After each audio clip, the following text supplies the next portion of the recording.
Magandang araw mga kaibigan. Bigyan natin ng reaction opinion itong post Batas PH 12 minutes ago.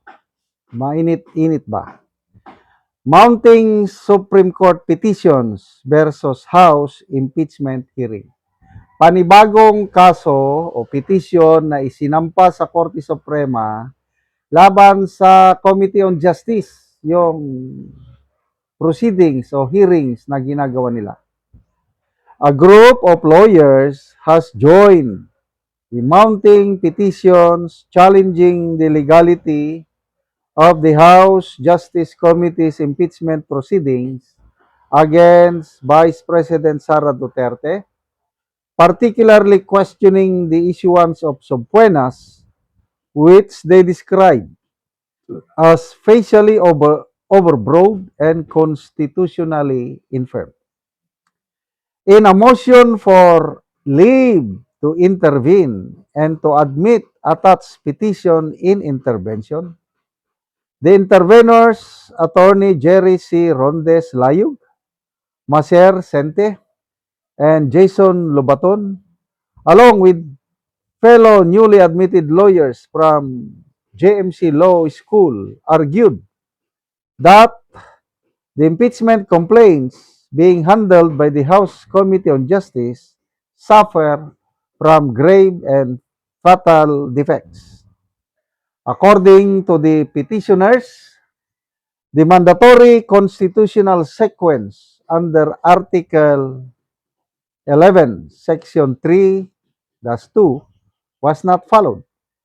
They also claim that due process at the initiation stage was reduced to a mere formality, citing the alleged failure to properly circulate the complaints among House members to allow meaningful deliberations. Sabi nila, the committee issued premature rulings on sufficiency in form, substance, and grounds. And most alarmingly, it authorized sweeping subpoenas as a fishing expedition, a clear reversal of the constitutional order that requires a complaint to already be supported by sufficiently clear and convincing evidence before the coercive powers of the state are unleashed. They emphasize that the filing carries no political attention, but is instead an effort to uphold the Constitution in their capacity as officers of the court. So, pangatlo na po yan. No, anong sasabihin na naman kampo ni Loistro? Takot si BP Sara. Kung ano-ano. Tatawagin nila ang issue na Sara's Court. Well, bahala sila. Karapatan ng kahit sino man na magsampa ng petisyon sa Supreme Court. So, ang basihan nitong petisyon nito halos parehas din sa naunang dalawa. Ang pinaka-buod o sentro dyan is yung fishing expedition. Yung pag-i-issue nila ng subpoena para makakuha ng karagdagang ebidensya. Sa isang interview, napanood ko si Congressman Terry Ridon, interview ata ng isang vlogger na Chris Tan ang pangalan. Inamin naman ni Ridon na naghanap, they are producing evidence para madagdagan ang ebidensya. Inamin naman niya. Kasi nga yung grounds o yung issue sa unexplained wealth, doon sa complaint, nakalagay lang doon, nabanggit lang ang tungkol sa SALN o impeachment, illegal wealth, kaya lang walang mga naka-attach na mga evidences. Kaya ngayon, yun, sinubpoy na nila ang ombudsman. O ang ombudsman magsasubmit ng SALN. Ano pa? Dami nilang kuhan. Ang pinaka-critical dyan, yung sinubpoy na nila ang mga bank records ni BP Sara I don't know kung ibibigay ba ng mga bangko. Diyan na magkakaalaman. Kasi yung bank secrecy law, hindi pwedeng ibulgar yan. Except lang sa cases of impeachment. Dalawa ang stages ng impeachment.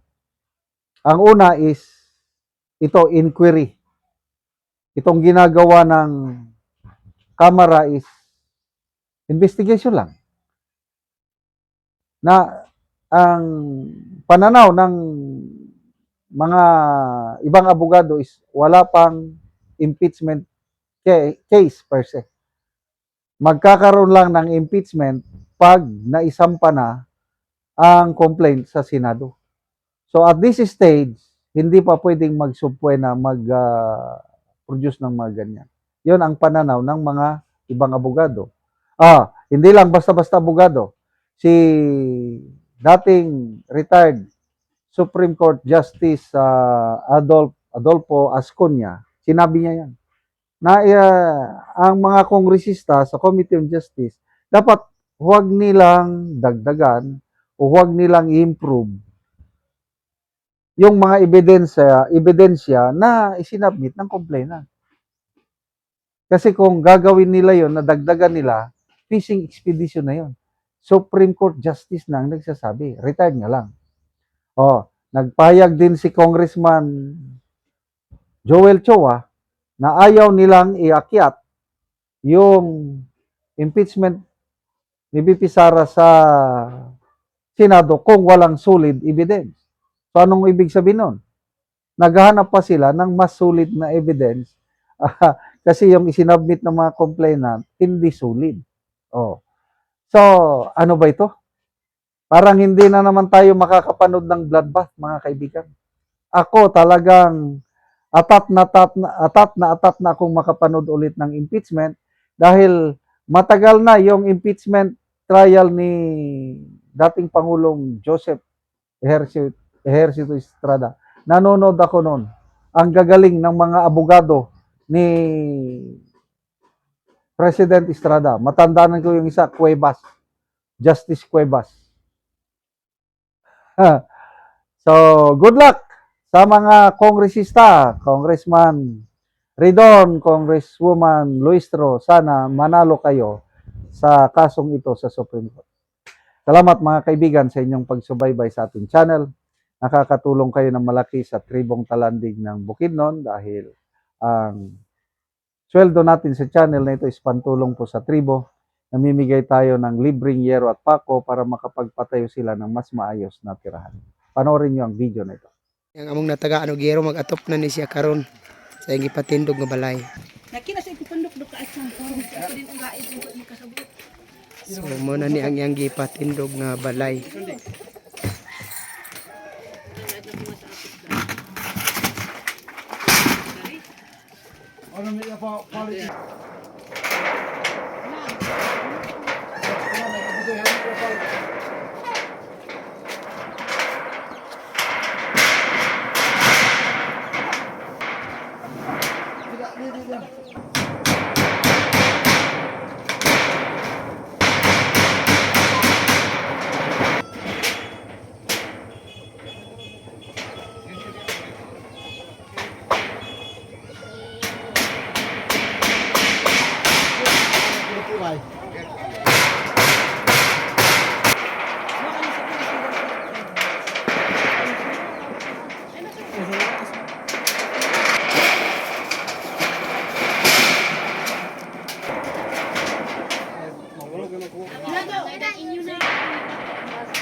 Ug karon man na gyud sa pag-atop ang among gihatag nga yero. At sa Ginoo sa nakatag sa ako usin. Kung walang yatag, wa pa rin ko walay. Oo, so nalipay ka nga nakabalay nakakaron. So Nalipay ko karon nga nakamay nako. Lagi sa kon atag sa kalisod kutubro gyud sa kaon. Oo, so salamat kayo ya. Kayo.